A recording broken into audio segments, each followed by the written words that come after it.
Prezados irmãos e irmãs, uma boa noite na paz do Senhor Jesus. Eu quero glorificar a Deus por mais esta oportunidade que o Senhor nos concede de cultuarmos, adorarmos e bendizermos o teu santo nome. Quem vos saúda nessa noite é o teu amigo, é o teu irmão em Cristo, pastor Wellington Oliveira. Lá na rádio Melodia, eu tinha um programa durante 8 anos, 9 anos, chamado A Voz do Brasil para Cristo. E ao ar semanalmente, 2 vezes na semana.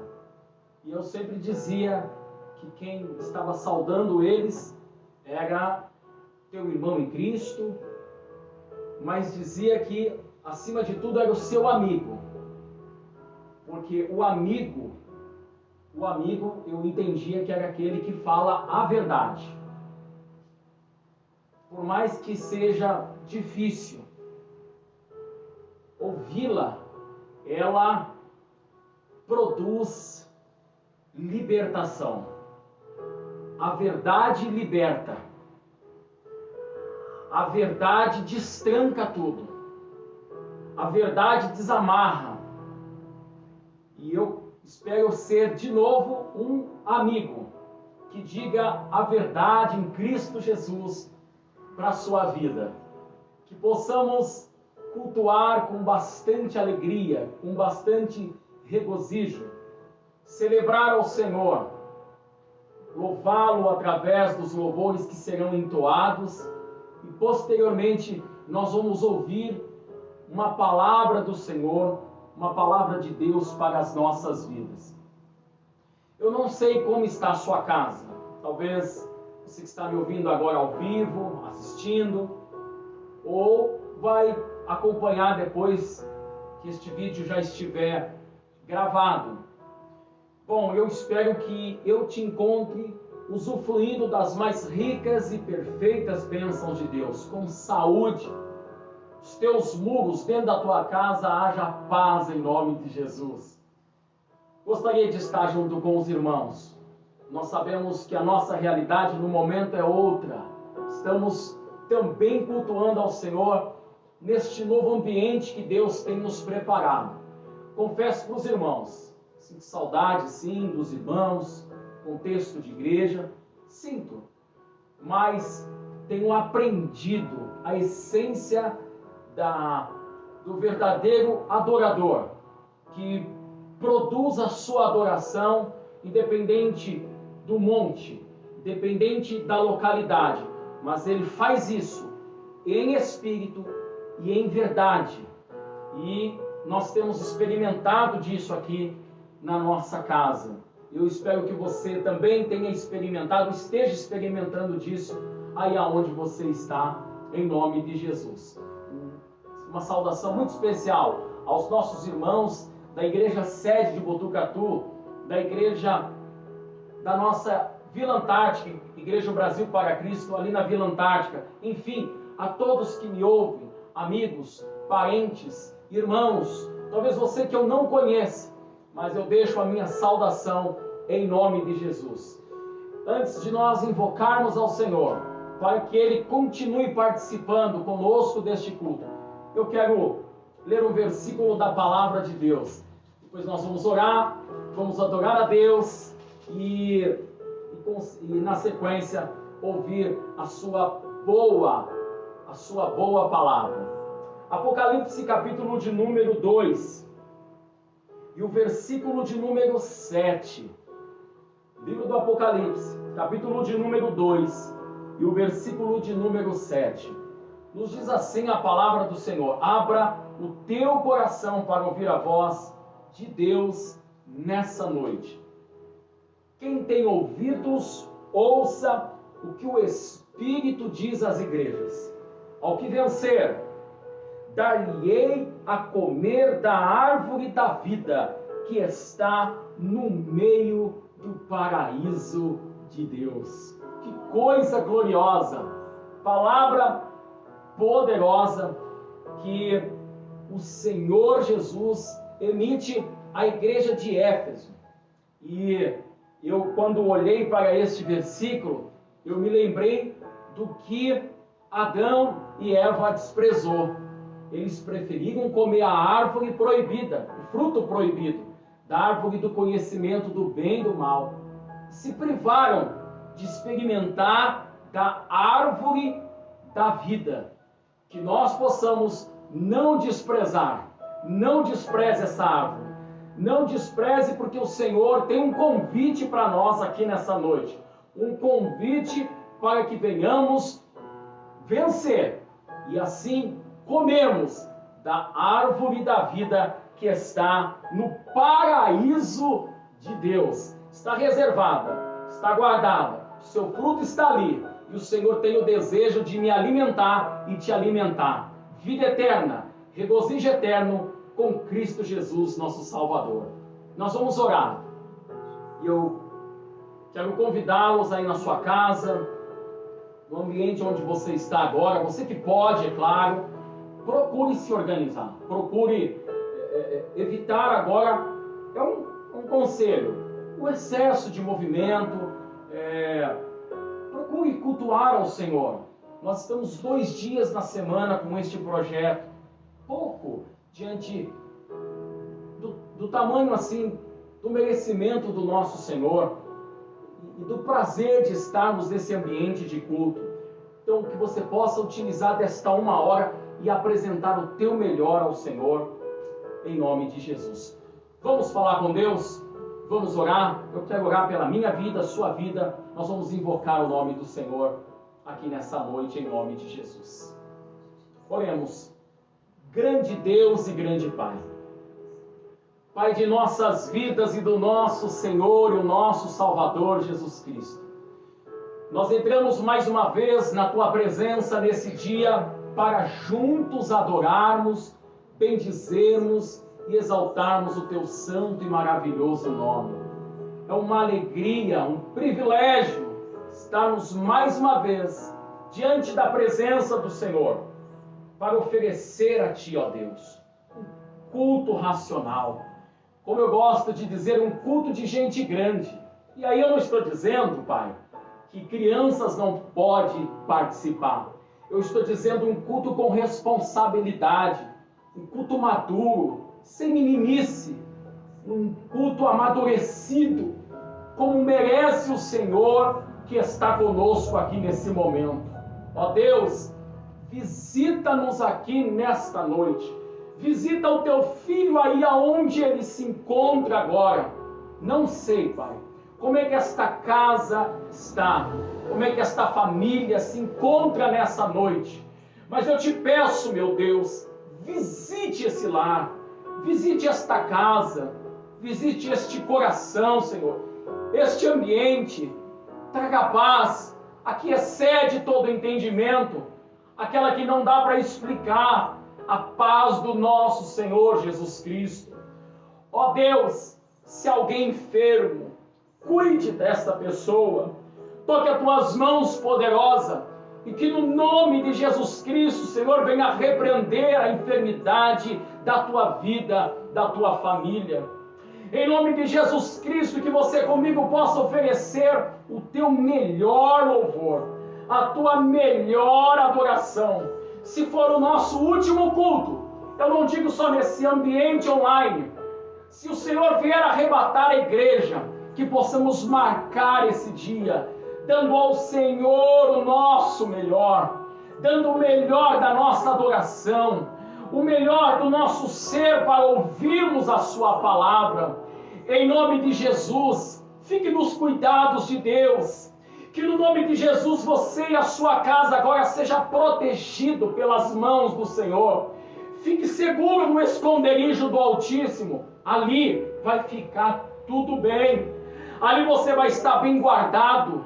Ali o Senhor vai contemplar a sua vida, te livrará, te conduzirá. E se necessário for passar pelo vale da sombra da morte, Ele vai estar contigo. Ele vai cuidar da sua vida, da sua casa e da sua família.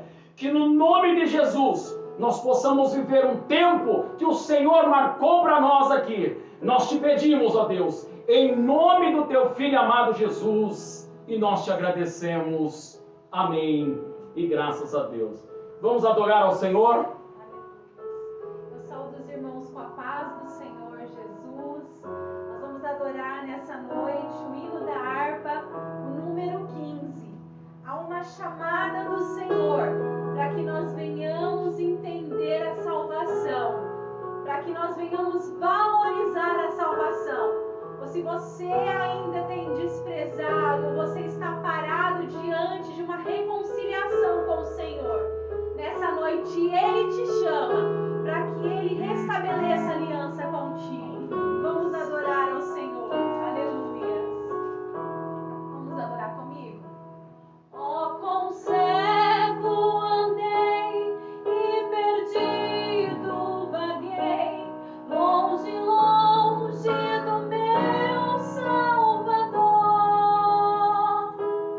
Mas do céu Ele desceu e o seu sangue verteu para salvar um tão pobre pecador. Foi na cruz, onde um dia eu vi meus pecados castigados em Jesus. Foi ali pela fé que os meus olhos abri e agora me alegro em sua luz.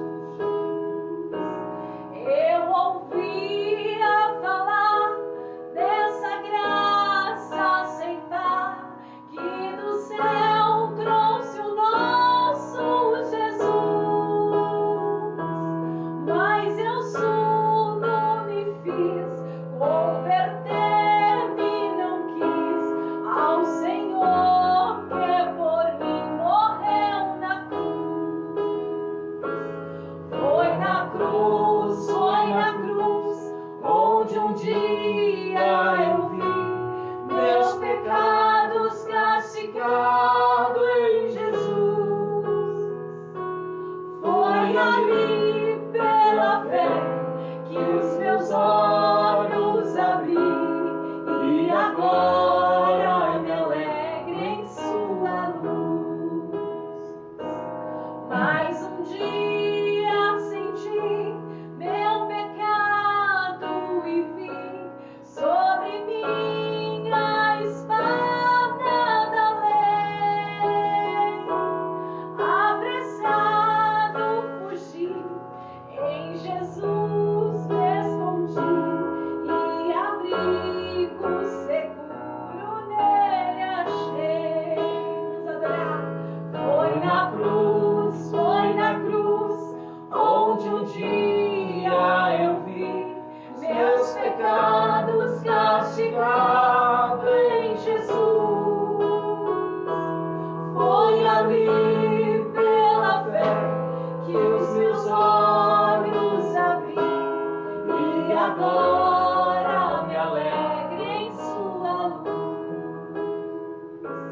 Quão ditoso então este meu coração, conhecendo o excelso amor que levou meu Jesus a sofrer lá na cruz para salvar um tão pobre pecador. Vamos adorar Ele.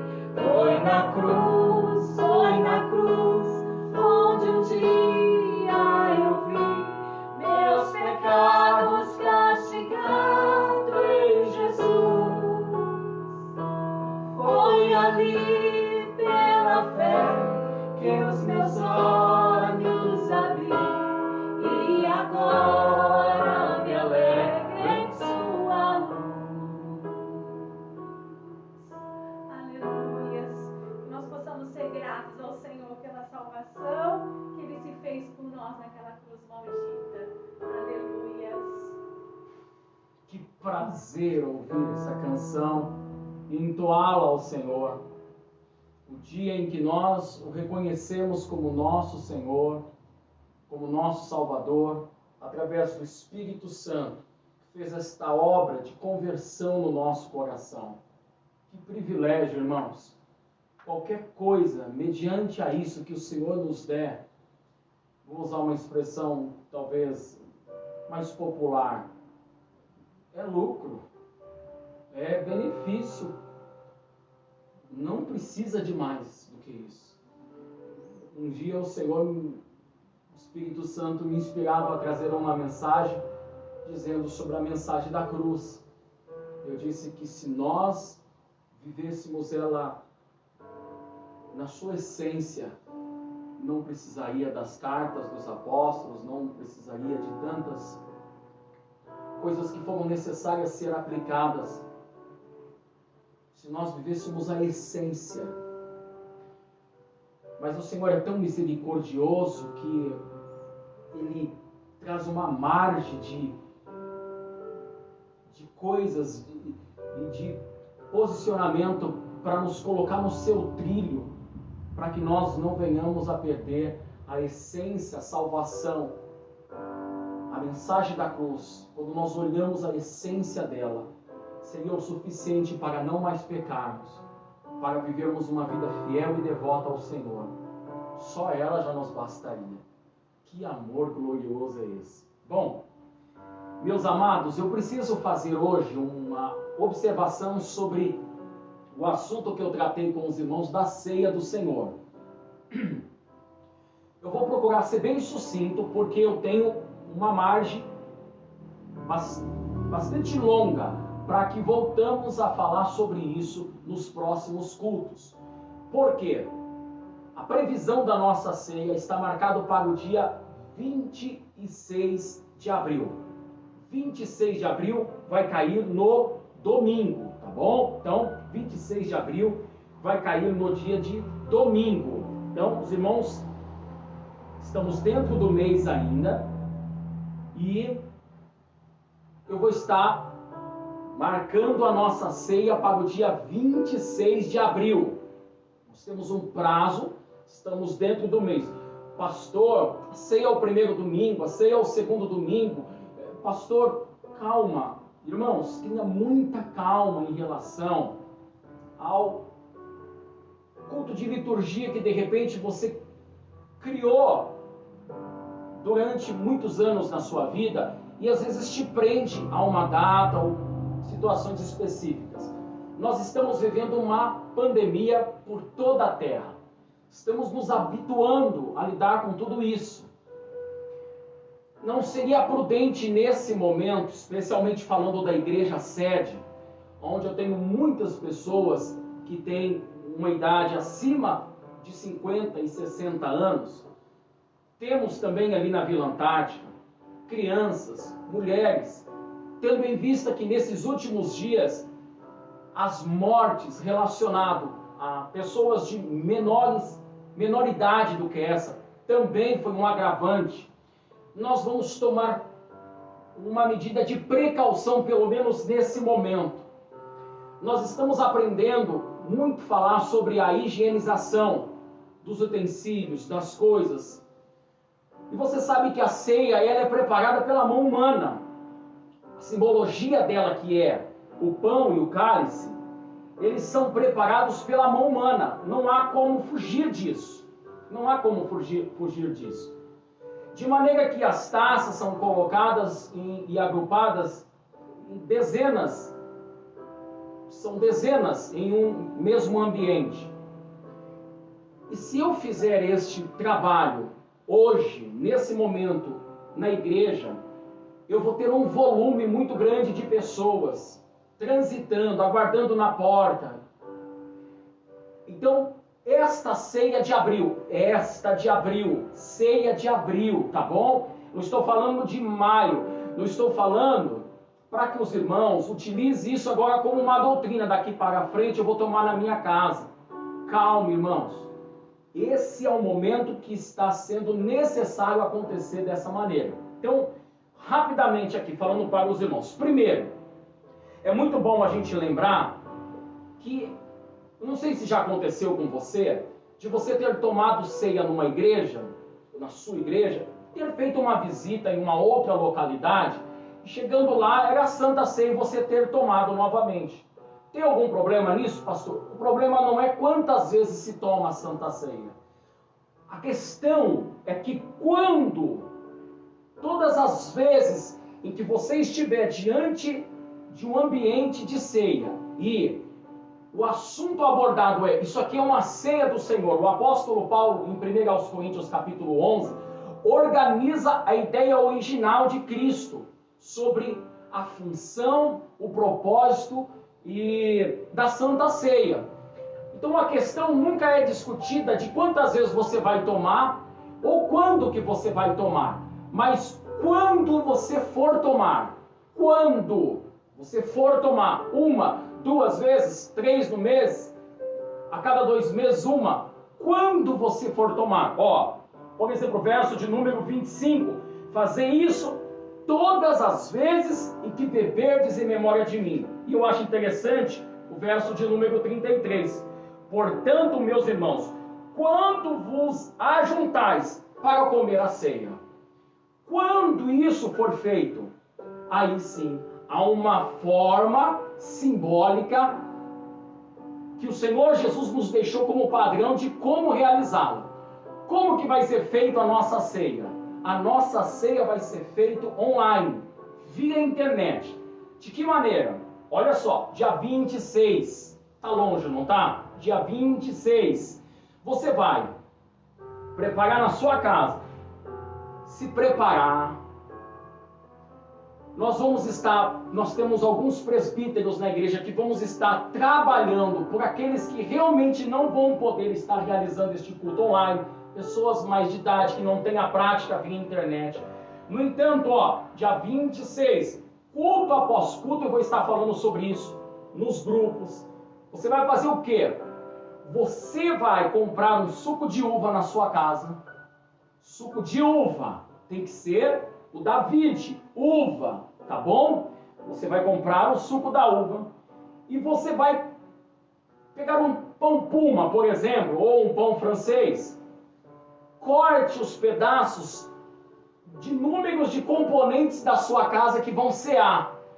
Assim você evita desperdício e você só vai ser consagrado aquilo que realmente vai ser utilizado. Então, por exemplo, neste caso está eu e minha esposa.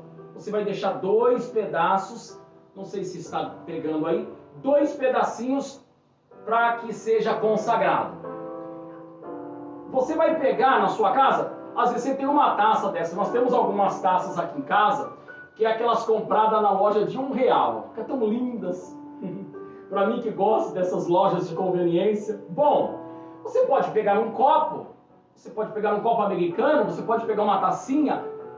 Você vai, olha, nesse dia 26, nós vamos fazer um culto igual esse, só que isso aqui vai estar preparado como uma mesa de ceia. E aí você na tua casa vai deixar os elementos da ceia sobre a mesa. Nós vamos ter um louvor, nós vamos ouvir uma breve palavra e posteriormente a isso, eu vou estar celebrando a ceia. Você aí na sua casa e eu aqui. Nossa, pastor, o suco de uva está tão caro. Irmãos, um pouquinho só. Compra o menor. Um pouquinho de esforço. Depois você utiliza para fazer sucos com gelo. Fica uma delícia. Depois você utiliza o que não foi consagrado para você fazer suco aí na sua casa. Você está entendendo? Dia 26, dia 26, você vai e prepara um pouquinho. Você toma a Santa Ceia, não toma? Você tem uma ideia da quantidade que se coloca mais ou menos naquela tacinha, naquele copo, ou como você preferir. Prepara a sua mesa, prepara um ambiente ali da sua casa. Naquele dia, recomendo a você, não vou tomar muito tempo aqui, recomendo a você, não precisa colocar terno, gravata, que nem eu faço. Você pode simplesmente estar com um traje mais organizado, evitar, por exemplo, os homens uma camisa regata, os shorts, enfim, uma roupa um pouco mais comportada naquele dia. para que você possa criar um ambiente glorioso. E aí o que vai acontecer? Vai estar sobre a sua mesa, não vai? Eu vou orar, eu vou consagrar onde está. Veja bem, na igreja está próximo de mim a 1 metro, quando eu consagro a ceia. Na sua casa, onde você está, vai estar aproximadamente 1 quilômetro, 2. Qual é a diferença? A diferença de distância? A metragem para isso? Não. A essência da oração, aquele momento, nós vamos estar fazendo em memória do Senhor. Aquele ambiente, aquilo vai ser o símbolo do corpo e do sangue de Jesus. Eu vou estar orando, nós vamos estar consagrando, e aí eu vou ministrar. Eu vou dizer, ó, este é o pão, tal, comemos todos, você vai comer, eu vou dar um espaço de tempo. Eu ministro, fazemos uma oração, ministramos o cálice, tomamos o cálice, oramos e ceamos em abril para a glória do Deus Pai, para a glória do Deus Filho e para a glória do Espírito Santo. Monte aí com a sua família esse projeto. Se prepare para isso e vamos celebrar a ceia do Senhor. Vamos festejar nesse dia. Vai ser uma bênção gloriosa. Os nossos lares, marcados nos nossos umbrais da porta, com o sangue do Cordeiro. E naquele dia, de uma forma memorável, nós vamos celebrar a ceia do Senhor. É dia 26, às 19 horas. E eu vou estar dando mais explicações relacionadas a isso, no nome de Jesus. Tá bom? Hoje eu vou deixar só esse aviso. Próximo culto, domingo, às 19 horas. Nós vamos ouvir mais um louvor. E após ele, uma palavra de Deus pura e sem mistura para as nossas vidas. Vamos exaltar a grandeza do nosso Deus. Porque Ele é grande. Ele é exaltado. Ele é maravilhoso sobre as nossas vidas. E através desse louvor nós queremos engrandecê-lo nessa noite. Amém?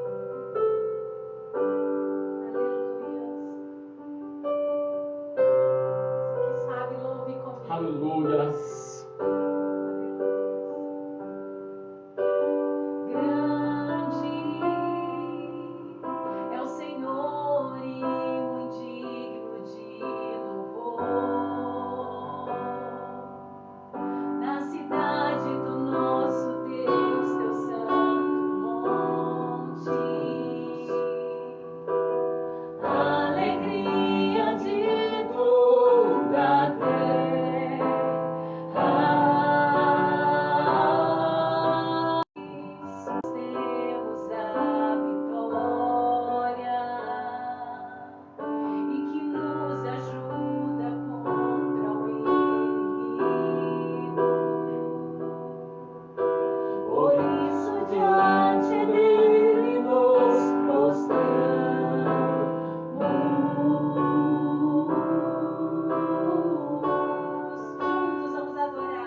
nossas vidas, dando Jesus naquela cruz em favor da salvação sobre as nossas vidas. E nós estamos aqui nessa noite para o agradecer pelo privilégio de salvação, pelos nossos ouvidos, os nossos olhos terem se achegado diante da presença do Senhor. Ou se não, é um convite de reconciliação para a sua vida nessa noite. Ou se não, é um chamado do Senhor para a sua vida nessa noite, para que você o aceite, para que você também venha morar no céu a qual Ele está preparando para a minha vida e para a sua vida. Grandioso Deus, grandioso Pai, Senhor, mais uma vez nós nos colocamos diante da sua presença nessa noite, Pai. Nós estamos aqui, Senhor, para te agradecer pelo privilégio da salvação, Pai. Para te agradecer, Pai, porque os nossos olhos, Senhor, as nossas vidas estão na sua presença, Pai. Que o Senhor venha nos ajudar a valorizar, Senhor, a salvação. Senhor, nos ajude, Senhor, a não perdermos, Senhor, o foco diante da tribulação, diante da dificuldade. Não deixe que roube, Senhor, a nossa salvação, Pai. Mas que o Senhor trabalhe sobre os nossos corações, que nós possamos ser perseverantes, Pai. Sustenta através do Teu Santo Espírito as nossas vidas, Pai. Se de alguma forma, Senhor, nós nos encontramos como filho pródigo, Pai, que até então, no momento, não valorizou, Senhor, a Tua presença, a Tua casa, Pai.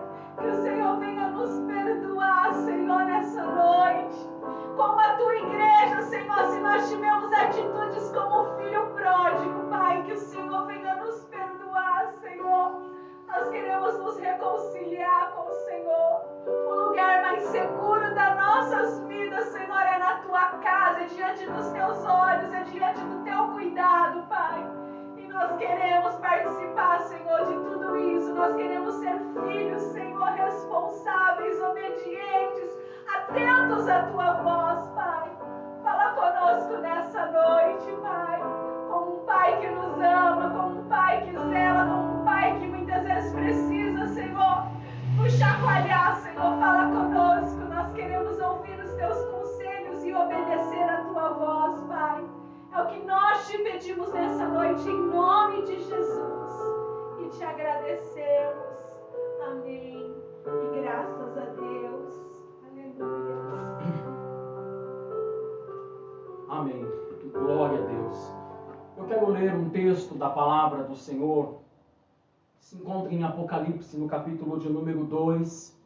Apocalipse, capítulo 2, e o versículo de número 1 a seguir. Livro do Apocalipse, capítulo de número 2, e o versículo de número 1 a seguir.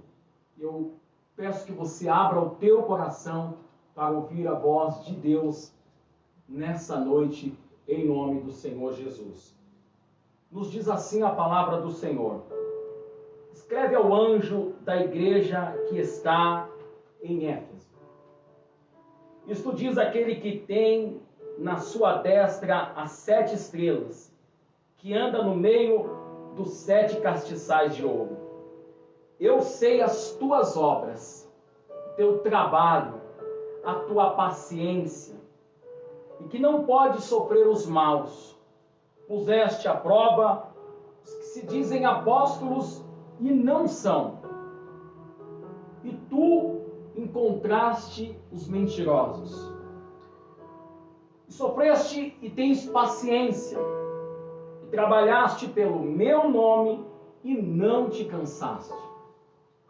Tenho, porém, contra ti que deixaste teu primeiro amor.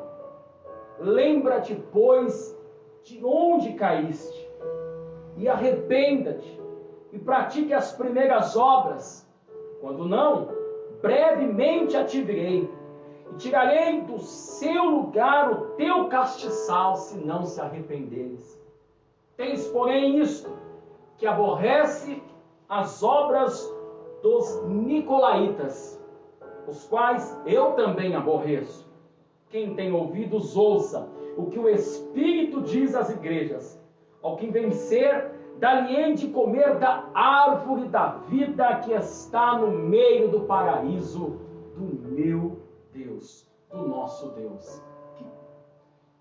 Que coisa gloriosa é essa palavra. E eu gostaria que você abrisse o teu coração para que eu possa, durante esses minutos, compartilhar algo que o Senhor plantou no meu coração. Eu gosto sempre de datar as coisas.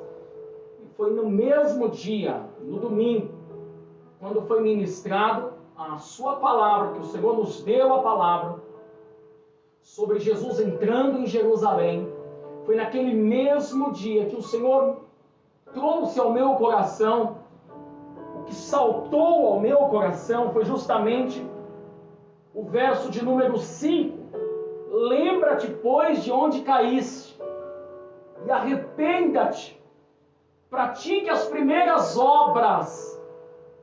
Quando não, brevemente a ti virei, e tirarei do seu lugar o teu castiçal, se você não se arrepender. E foi ali, amados, que quando o Senhor, o seu Espírito, de repente foi uma palavra, a princípio, que eu entendi comigo. Primeiro eu entendi para a minha vida, e depois eu percebi que o Senhor gostaria de compartilhar ela também com os irmãos. Amados, o momento está pronto, o momento está mais pronto para saltar humanamente falando palavras às vezes ao meu coração, que tem relação a dizer: calma, a vitória de Deus está chegando, há uma bênção do Senhor chegando aí, não se desespere. Mas a minha preocupação, amados, o Senhor tem falado comigo. Se os irmãos ouvirem desde o primeiro programa, o primeiro culto, os irmãos vão perceber que o que o Senhor está nos levando é um despertamento. O Senhor quer falar conosco. O Senhor quer utilizar esse... Olha que... Não vamos nos fazer de cegos, de surdos. Olha o ambiente que nós estamos cultuando. Olha a forma que as coisas estão acontecendo. Muitas das nossas formas teológicas de pensar sobre culto e igreja, nesse momento, elas foram transformadas, porque o Senhor está trabalhando no nosso coração e nos mostrando coisas a respeito disso. Eu não quero entrar aqui neste mérito e nessas questões que às vezes eu tenho conversado apenas, compartilhado com a minha esposa, com alguns irmãos de forma bem específica, esperando que a palavra de Deus ela transmita ao meu e ao teu coração aquilo que o Senhor vai despertando e falando conosco. Queria de repente vir aqui com uma palavra diferente. Quando meus olhos olham para as Escrituras Sagradas, o contexto de igreja, de servir a Deus, me arranca dessa terra e me faz pensar na morada celestial. E me faz perceber que a preocupação de Deus não está firmada apenas nos nossos conceitos humanos de igreja, mas no que realmente o Senhor pensa no futuro para esta igreja e como ela precisa estar preparada para este futuro, que eu quero dizer que está tão presente, tão próximo, tão aqui perto de nós. Talvez eu não conclua essa mensagem sem o Senhor arrebatar a sua igreja. Talvez eu não conclua essa mensagem sem o Senhor levar ou eu você para conhecer a esfera da morte física, se encontrar com o Senhor, ou prestarmos conta da nossa vida que vivemos e que escolhemos aqui nessa terra. Vida pela qual o Senhor há de julgar o que eu pensei, o que eu falei, como eu agi. Todas essas obras serão colocadas diante do trono de Deus e elas serão julgadas, recompensadas ou não. Todas elas, todas. preciso saber o que eu estou fazendo aqui, como que eu estou pastoreando, como eu estou servindo a Deus como servo. E o Senhor me trouxe a fazer uma observação sobre essa palavra que Ele entrega sobre esta igreja. E eu vou ser sucinto e pontuar apenas as coisas que o Senhor trouxe de mais evidência ao meu coração. A Bíblia nos diz que o Senhor Jesus, Ele aparece no meio dos 7 castiçais de ouro, e o apóstolo João, percebe que ele passeia no meio destes 7 castiçais, 7 estrelas. E eu acho tão lindo nesse texto, que ele vai se referir que as 7 estrelas são os 7 anjos, e os 7 castiçais são as suas 7 igrejas, e ele passeia no meio desta igreja. E uma coisa que também salta ao meu coração e que não é segredo para você, é que ele habita no meio dela, mesmo ela sendo uma igreja perfeita ou imperfeita, que está vivendo de uma forma positiva ou negativa naquele momento, ele é o Senhor daquela igreja. Mas ele não é um Senhor cego, ele é um Senhor que percebe as obras daquela igreja. Ele conhece as obras daquela igreja. Ele fala para Éfeso, ele fala para Esmirna, ele fala para Pérgamo, ele fala para Tiatira, ele fala para Sardes, ele fala para a igreja de Filadélfia e para Laodiceia. Eu conheço a obra de cada uma de vocês. Conheço. E é interessante que justamente na igreja de Éfeso ele vai começar com um elogio, depois ele faz uma crítica, depois ele faz uma exortação e ele termina com uma gloriosa promessa. Uma delas é aquela que eu abri esse culto aqui e o Senhor falou conosco. Esta igreja, ela tem boas referências. É uma igreja trabalhadora, é uma igreja que não desiste fácil, que continua ali lutando, trabalhando, se organizando, produzindo cultos, eventos. Ela está sempre em movimento. E todas as vezes em que ela encontra um desafio, ela marcha e continua adiante. Ela continua adiante. Ela é uma igreja paciente.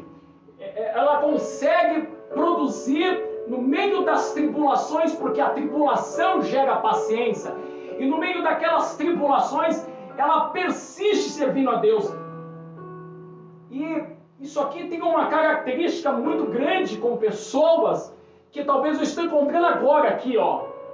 Você que no meio de tantas lutas continua servindo a Deus, que no meio de tantas adversidades continua na presença do Senhor, que no meio de tantos levantes, de tantos momentos escuros, tenebrosos, nublados, truculentos, você permanece servindo a Deus, você permanece cultuando, você permanece ceando, você permanece sendo fiel com a sua vida com Deus, com o seu departamento, com o seu dízimo. Você continua ativo fazendo a obra de Deus. Ela é uma igreja que ela tem paciência, é uma igreja que sofre, trabalha, como eu disse, mas uma das coisas que eu acho muito bonito que vai saltar sobre esta igreja é que ela é uma igreja que não tolera, ela não tolera os falsos profetas, os falsos apóstolos, aqueles que se dizem ser, mas não são. Antes de eu prosseguir com essa palavra, é importante eu dizer que ambiente que esta igreja vive. Essa igreja, ela vivia num ambiente de uma idolatria extraordinária.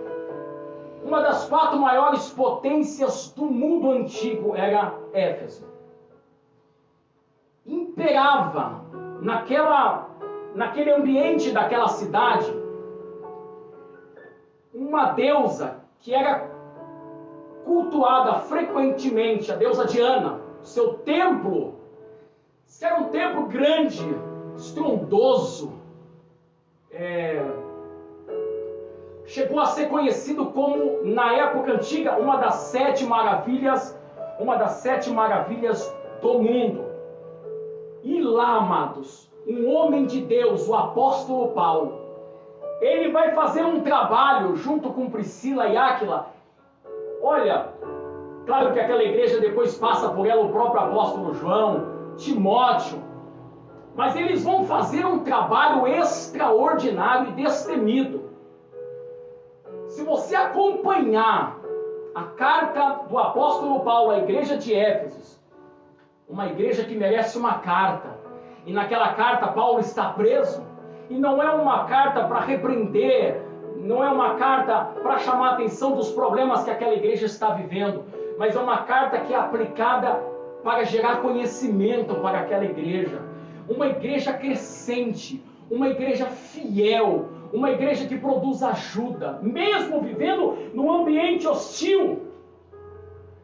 Havia um imperador, Domiciano, e naquela época em que Paulo ministrava, 10 anos após a essência da igreja ser implantada, os romanos criaram uma ideia de que esse imperador deveria e merecia ser um deus adorado. Olha o ambiente, mas mesmo assim aquela igreja crescia. Só que o ambiente ao redor de Éfeso era um ambiente de mercado, de vendas, era um ambiente, o seu forte era a venda de esses requisitos assim, místicos, amuletos. Isso era uma das coisas fortes para os turistas que iam até Éfeso. Era poderoso, ela fazia costa também marítima, hoje já não, hoje ela já está mais dentro. Bom, enfim, o cenário também era um cenário de produção, de prosperidade, de riqueza. Mesmo nesse cenário, uma igreja poderosa, uma igreja forte, uma igreja alicerçada, ela é construída na cidade de Éfeso. Acontece, amados, preste atenção no que eu vou te dizer. Se você ler Atos, capítulo de número 20, se você ler Atos, capítulo de número 20, você vai ver que coisa extraordinária que vai acontecer. E eu acho importante frisar algumas coisas aqui. Preste atenção, escute. Quando o apóstolo Paulo está se despedindo, e ele vai dar uma palavra aos anciões de Éfeso, ele não vai mais voltar para aquele lugar, ele não vai mais ver o rosto daqueles irmãos. Ele vai falar do tempo em que ele ensinou aqueles irmãos a servirem de forma humilde, a forma em que eles serviam a Deus através da fé. Ele vai olhar para os pastores, os anciões de Éfeso e dizer: olha, olhai por vós e pelo rebanho sobre qual o Espírito Santo vos constituiu como bispo. Ele fala sobre o perigo futuro, que ele sabia que na sua ausência no futuro, lobos cruéis que não perdoam o rebanho entrariam naquele lugar. Ele diz que no meio de vós mesmo, verso de número 30, levantarão homens que falarão coisas perversas para atrair os discípulos após si.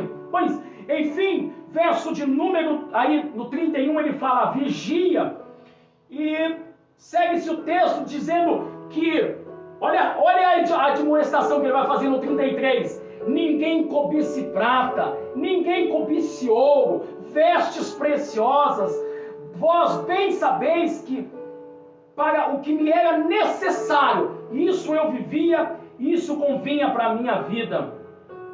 E ele fala: tenho-vos mostrado em tudo que trabalhando assim é necessário auxiliar os enfermos, recordar as palavras do Senhor Jesus que disse: mais bem-aventurado coisa é dar do que receber. Esta era a igreja de Éfeso, o cenário que o apóstolo Paulo entrega a ela. Essa era a ideia da igreja que foi constituída. Uma igreja que foi alertada dos perigos que possivelmente poderia ter sobrevindo sobre ela. Uma igreja que tinha uma forma genuína, o rebanho sendo cuidado, o pastor cuidando de si próprio e do rebanho. Uma igreja que foi ensinada a não se apegar com os desejos financeiros e materiais. Esquece o ouro, esquece a prata, não ponha teu coração nisso. Olha, não se esqueça da mensagem genuína de Jesus. Maior dom é entregar do que receber. Era esta a igreja. E olha o que começa a acontecer nela, o apóstolo Paulo. Aliás, o Senhor Jesus, ele começa trazendo uma breve aprovação. Ele diz, sabe o que me deixa feliz nessa igreja? Essa igreja não tolera os falsos profetas. O que é falso, o que não é de verdade, esses não têm destaque nessa igreja. Os que mentem, os hipócritas, aqueles que se apresentam ser uma coisa, mas não são, que parecem no falar, no agir, no se posicionar, mas lá dentro, no seu ambiente pessoal, ele é um lobo. A Bíblia diz que eles seriam lobos gananciosos que devorariam o rebanho, usurpariam do rebanho. E diz que muitos deles se levantariam de dentro da própria igreja, se despertariam de uma forma negativa. Paulo fala a esses, expulsem-o, arranque-o do meio de vós, não aceitem. Eu me lembro, deve ser a mensagem de domingo, se o Senhor assim permitir, Ezequiel no capítulo de número 33, quando Deus traz uma admoestação à atalaia, os profetas, dizendo, profetas, por favor, não digam que há paz quando não há paz. Não mente para o meu povo, fazendo eles errar o caminho. Eu não estou dizendo que é tempo de paz e vocês andam dizendo que é tempo de paz. Como também não diga a eles quando é um tempo de paz, dizendo, não, este não é um tempo de paz que o Senhor tem para nós. Uma palavra gloriosa. 34, ele vai falar contra os pastores. Que perigo! Olha que coisa absurda. Aquele texto vai chamar a atenção de falsos pastores. Pastores que esqueceram do rebanho e começaram a pastorear as suas próprias vidas. Significa de homens que não mais eram superficiais com o rebanho, mas tudo que estava relacionado à sua própria vida ele se preocupava. Ele aplicava o melhor, ele se preocupava, ele se intensificava, ele gastava mais tempo. Ele não era o verdadeiro pastor como Cristo, que dá vida pelo rebanho. Não, ele arranca a vida do rebanho para que ele viva. Ele não dá a vida pelo rebanho, ele arranca a vida do rebanho para que ele viva. O rebanho geme, o rebanho sofre, o rebanho se espalha, o lobo pega e está tudo certo. Ele está preocupado do lobo não pegar ele, a família dele. Ele não se preocupa com o rebanho. Só que naquele mesmo texto, eu não vou me lembrar agora, talvez o versículo, em Ezequiel, no capítulo de número 34, olha o que diz a palavra do Senhor, fala também com as ovelhas. Verso 30, quanto a ti, ó filho do homem, os filhos do teu povo falam de ti junto às paredes, às portas das casas, e falam um com o outro, cada um ao seu irmão, dizendo, vinde, peço-vos, ouvi qual seja a palavra que procede do Senhor. Verso de número 31. Eles vêm a ti como o povo costuma vir, se assentam diante de ti como o meu povo, ouvem as palavras, mas não as põem por obra, pois lisonjeiam com a sua boca, mas o seu coração segue a avareza. O problema que começa a atingir as igrejas naquele período é o problema. As coisas estão relacionadas sempre ao conforto, ao poder, à glória. vive tudo para essa vida, por essa recompensa. É aqui que eu preciso ter, é aqui que eu preciso me apresentar, é aqui que eu preciso possuir, é aqui que eu preciso construir, é aqui que eu preciso é aqui que eu tenho que me preocupar com as minhas vestes. Não é com essas vestes que eu tenho que me preocupar, é com aquelas celestiais que o Senhor quer me vestir se eu estiver preparado para o arrebatamento. Não é com esta morada física que eu tenho que viver e identificar a minha vida, o meu relacionamento com Deus está baseado no que Ele faz para mim aqui. Não! Eu tenho que viver por aquela casa, aquela morada incorruptível, que não perece, que o ladrão não rouba. Mas a igreja de Éfeso, ela tem uma particularidade aqui, porque ela não aceita o falso. E, sabe, irmãos, eu um dia vi um relato de pessoas que trabalham em banco e na Casa da Moeda, essas coisas todas. Eles estavam tentando evitar a falsificação de dinheiro. E para isso eles identificavam os bancários ou coisa parecida, para que eles... Porque a corrupção sempre muda as notas. Elas sempre estão se alterando. Sempre há uma forma nova de tentar abolir a lei. E aí, um brilhante executivo teve uma ideia. Ele diz o seguinte: olha, não precisa mostrar para ele o que é falso. Não vamos ensinar os funcionários a conhecer o que é falso. Não adianta nós ficarmos fazendo reuniões e reuniões, mês após mês, semanas após semanas, para ficar mostrando as próximas falsificações. Vamos ensiná-los a conhecer a moeda verdadeira. Porque quem conhece a nota verdadeira, ele não vai dar atenção para a nota falsa. Ele vai distinguir automaticamente o que é falso. Por isso que nós, cristãos, devemos conhecer a palavra do Senhor, a verdade, as Escrituras da forma clara, genuína e como ela é, cristalina, pura, sem mistura. Porque conhecendo a verdade, nós não vamos aceitar o falso. Conhecendo a verdade, nós vamos arrancar de perto de nós aquilo que não é verdadeiro. Não vai falar aquilo que é falso. Não vai executar nada sobre falsidade, porque nós, a igreja, conhecemos a verdade. Por isso, igreja, pare de só ouvir mensagem, vai ler a Bíblia. Conheça o seu Deus, sonde o coração do seu Deus. Ele vai se revelar através da sua palavra. Bíblia fechada, uma mini biblioteca de 66 livros, ela aberta, é a boca de Deus falando comigo. É a boca de Deus falando com você. Conhece a verdade, sonda a verdade, esquadrilha a verdade, e você não vai ser enganado por coisas falsas. Que nós possamos, na nossa retomada, ou nesses dias, conhecer o que é falso e o que é verdadeiro. Olha a conduta, olha a avareza, o Senhor vai te mostrar. Olha como é que é um pastor, olha como é que é um verdadeiro cristão. Conheça pela palavra e você vai distinguir o que é verdadeiro e o que é falso. Eu fico feliz porque vocês tiraram eles do meio de vós. Eu acho bonito porque ele fala assim no versículo de número 6. Eu também estou feliz porque vocês tiraram os que fazem as obras de nicolaítas, os quais eu também não aceito. Isso não é bom para o Senhor? Não é bom para mim.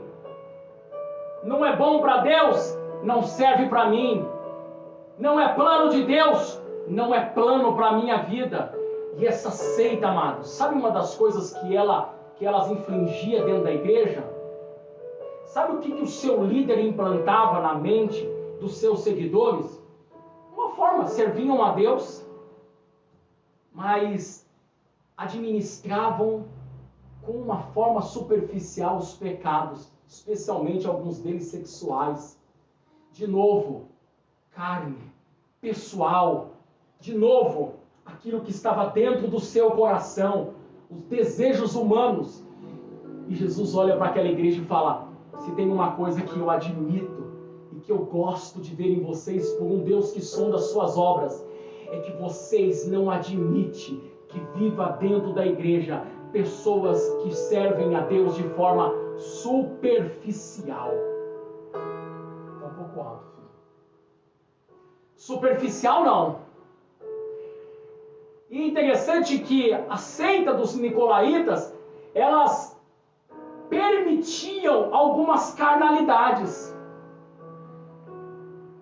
Você era salvo uma vez que você entregava a sua vida para o Senhor, e mesmo que você oscilasse diante das suas fraquezas, e muitas delas permissíveis, era compreendido a fraqueza do homem. Mas era compreendido não de forma de ensiná-los a amadurecer essa fraqueza, aliás, de arrancar essa fraqueza e amadurecer a santidade. Mas havia uma ideia de que o Senhor entendia aquilo, o Senhor aceitava aquilo. Então o que eles faziam? Preste atenção, eles pegavam a Bíblia, mas eles pregavam só o que traziam paz, benefícios, salvação, vida eterna, alegria, regozijo, prosperidade. Todas as coisas que traziam essas informações na Bíblia eram o que interessavam para eles pregar. Era isso que era importante para eles. Se pregava apenas, preste atenção, o que não machucava o pecado da carne. Ele selecionava o que bem entendia. Semana passada nós abrimos uma caixa de bombom, não sei se você faz isso aí na sua casa. Nós abrimos uma caixa de bombom da Nestlé, tá? Abrimos ela. E eu não sei se acontece isso na tua casa. A gente abre essa caixa de bombom e cada um escolhe o bombom que gosta. Olha, eu gosto desse. Eu gosto desse e também desse. Eu gosto desse, também desse e também desse. Esse eu não gosto muito. A igreja que permite os nicolaítas é uma igreja que faz da Bíblia que nem uma caixa de bombom. Só arranca o que gosta para viver. Só prega o que gosta. O que não gosta, não vamos falar sobre isso. Não vamos pregar sobre isso. Não vamos explanar essa área para a igreja. Vamos ocultar ela. Não é esta igreja que o Senhor quer preparar para o arrebatamento da igreja. Tem que comer toda a caixa de bombom. Pode ter gosto de café, pode ter amendoim. A Bíblia, ela tem que ser toda degustada. Nós não podemos selecionar o culto hoje, a visita tal, olha o ambiente que está hoje, está no nosso meio, ou é bom não tratar muito desse assunto, porque aqui quando trata desse assunto, a irmã tem tal relacionamento assim, o irmão tem tal relacionamento assim, essa família tem tal relacionamento assim. Você quer curar essa família, quer ver ela salva? Nossas igrejas precisam tirar das escrituras tudo que contém nela, não somente aquilo que nos mostra prazer e paz, mas também as coisas árduas e difíceis que limpam o coração do homem.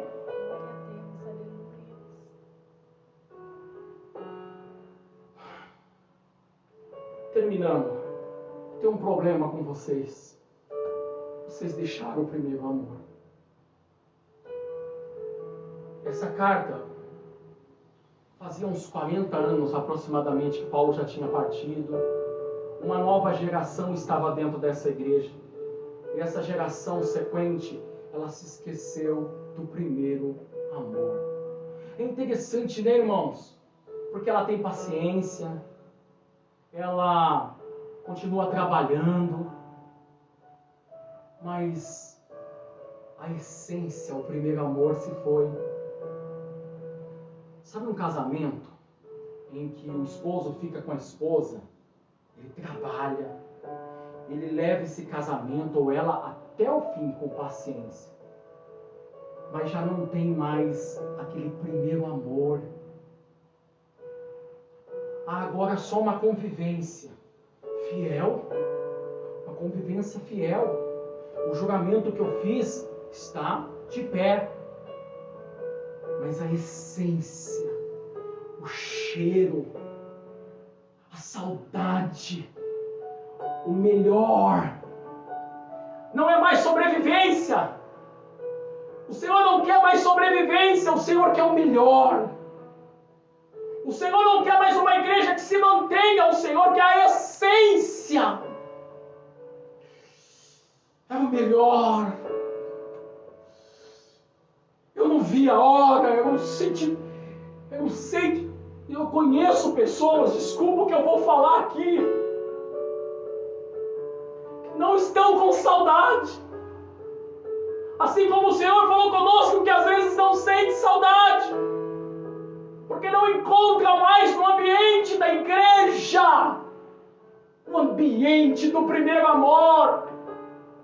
A minha vida está aqui hoje. Ah, meu irmão, quando nós começamos a se relacionar, meu pai tinha telefone fixo na época, isso aqui não é um luxo já, isso há 23 anos atrás, e o pai dela também tinha.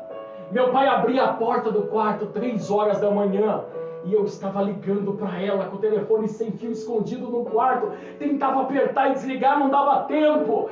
Desliga você, não, desliga você, desliga você, não, desliga você. Isso ia 1, 2, 3 horas. No dia seguinte, eu não namorei nessa época de WhatsApp, eu não namorei nessa época que nós temos essa facilidade ainda maior, mas naquele tempo, a vontade de estar perto, de estar junto, o beijo tinha um sabor, as coisas, olha só, era tudo. Deus está dizendo o seguinte: é esse tempo que eu preciso que a minha igreja resgate, o tempo do desejo genuíno, do louvor genuíno, da palavra genuína, da oração genuína. Esse tempo da saudade, do cheiro, do abraço, do aperto, e que a ausência é quase uma morte.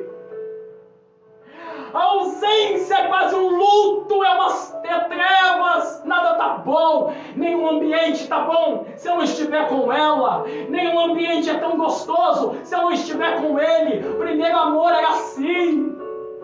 Hoje as pessoas conseguem viver longe de Jesus e sentem falta quando as coisas apertam, quando elas esmagam o seu ser. Eles dizem: ó meu noivo, ó minha noiva, deixa eu chorar com você, me ajude. Não. E ele diz: volta, arrependa-te, antes que eu tire o vosso castiçal.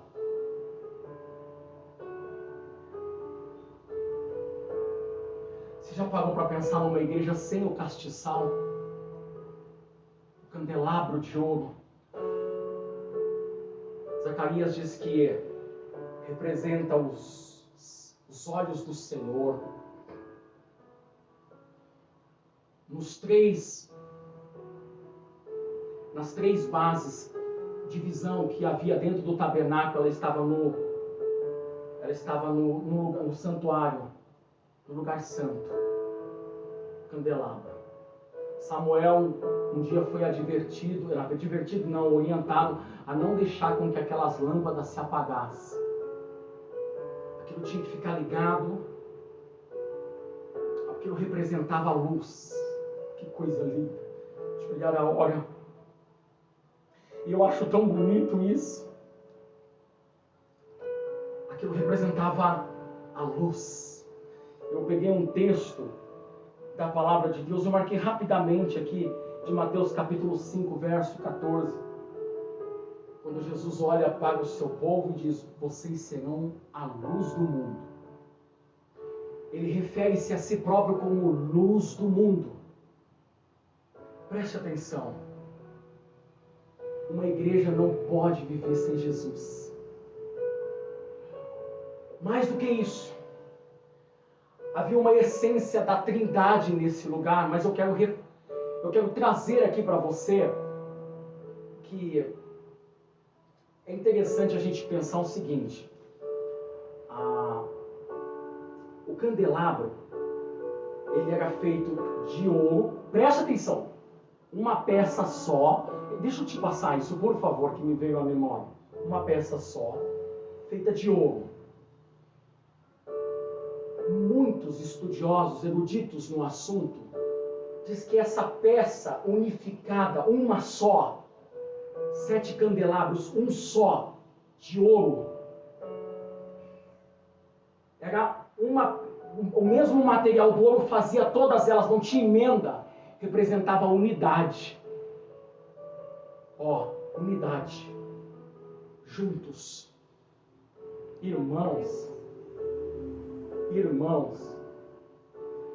esses dias eu escutei um pastor comentando sobre um ataque aos pastores de hoje, aos cristãos, via internet. Eu não acompanho, não tenho Facebook, raro as redes sociais demoram 1 ano para responder uma mensagem de WhatsApp. Eu ouvi falar disso e não condeno quem faz. Eu ouvi. Igrejas participando desse contexto, pastores brigando, igrejas brigando, membros brigando. Você acha que Deus tem prazer de deixar o seu castiçal num ambiente desse? Você acha que o castiçal puro, os olhos do Senhor, a presença, a luz, tem prazer de viver num ambiente onde Ele acende o fogo? É um ambiente de divisão, de discórdia, de um apontando ser melhor que o outro, e quando há uma necessidade pessoal de interesse, eu sou capaz de apontar os erros do outro, para que eu não perca os benefícios meus e os meus interesses. Como que o meu castiçal vai permanecer num lugar desse? Como? Meu castiçal representa a unidade. Eu não posso abençoar, estar num lugar, se manifestar num lugar onde não há unidade. Mais do que isso, sabe o que o castiçal representava? Representava que dentro dele ia o azeite. A Bíblia fala do azeite para unção. A Bíblia fala do azeite como remédio. A Bíblia, nossa, ela tem tantas referências assim, extraordinárias do azeite. E é interessante, o que eu mais gosto, não é que eu mais gosto, uma referência que eu quero trazer aqui, é que o azeite das 5 virgens representa a essência do Espírito Santo. Quando Deus for arrebatar a sua igreja, o sinal que tem que estar em mim, para que os anjos identifiquem os que serão arrebatados, é o Espírito Santo dentro de nós. É essa marca, é esse detalhe. Se ele arrancar este castiçal, o Espírito Santo, ele enche os 7 pontos do candelabro. E o Senhor traz fogo sobre este Espírito, e essa luz irradia dentro da igreja pelo Espírito Santo. Meu irmão, há um grande perigo de Deus arrancar, de Deus tirar, de não estar contente, estar clamando: olha, por favor, muda a igreja, arrependa-te, igreja. Porque se eu remover o meu castiçal, quando você está sem ele, e o noivo chega, e você começa a gritar: dai-me azeite, dai-me azeite, e você não encontra azeite, o seu castiçal está sem azeite, você perde a tua salvação. O meu e o teu castiçal precisa estar em nós, dentro das nossas igrejas, cheios do Espírito Santo e acesos pelo fogo de Cristo. Glória a Deus. Nós não podemos viver sem isso. Por isso que ele diz: arrependa-te, igreja. Arrependa-te, igreja. Glória a Deus. Eu quero orar. Preste atenção. Eu vou orar pelas nossas vidas. Glória a Deus.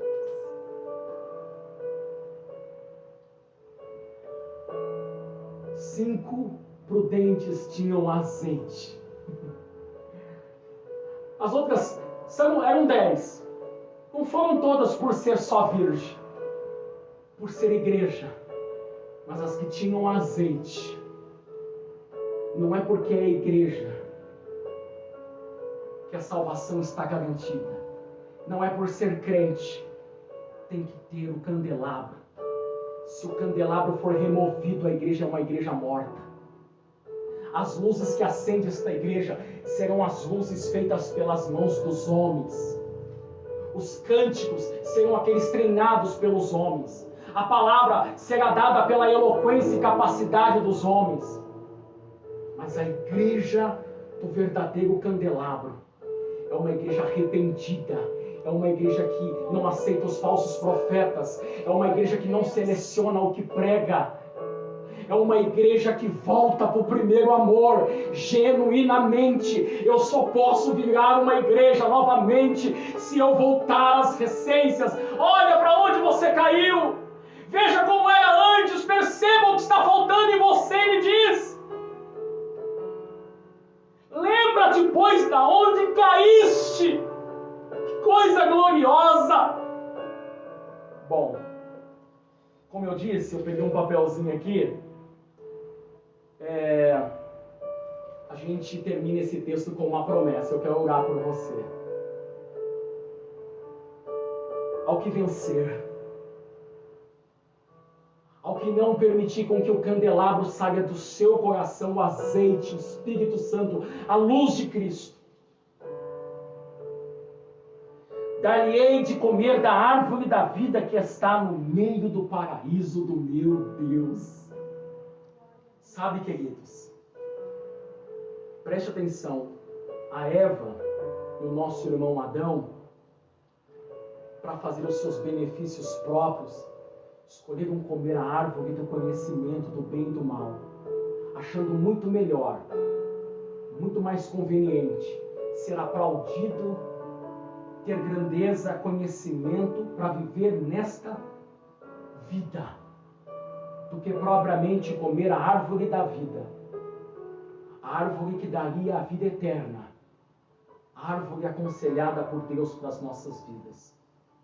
Que possamos ser uma igreja famintas pela árvore da vida, não famintas pela árvore que me dá poder nessa terra, não faminta pela árvore que me dá conhecimentos humanos, poderes humanos, glórias humanas, mas que eu possa ser faminto, que eu possa ter uma fome insaciável, para que o Senhor um dia me dê dessa árvore da vida, guardada com espadas e anjos, no jardim de Deus, reservada para os que vencerem. Força, seja fiel, volte diferente, seja diferente, faça uma autoanálise aonde é que eu errei e como reconstruir de volta aquilo que Deus tem falado comigo. Tenha fome da árvore da vida, não fome pelo carro, não fome pelas propriedades, não fome pela riqueza, não fome pela roupa, não fome pela glória humana, fome da árvore da vida. Tenha desejo dela, porque os que vencerem, o Senhor vai chamar e dizer o seguinte: se alimenta desse fruto, esse fruto representa a vida eterna. Vamos orar no nome de Jesus.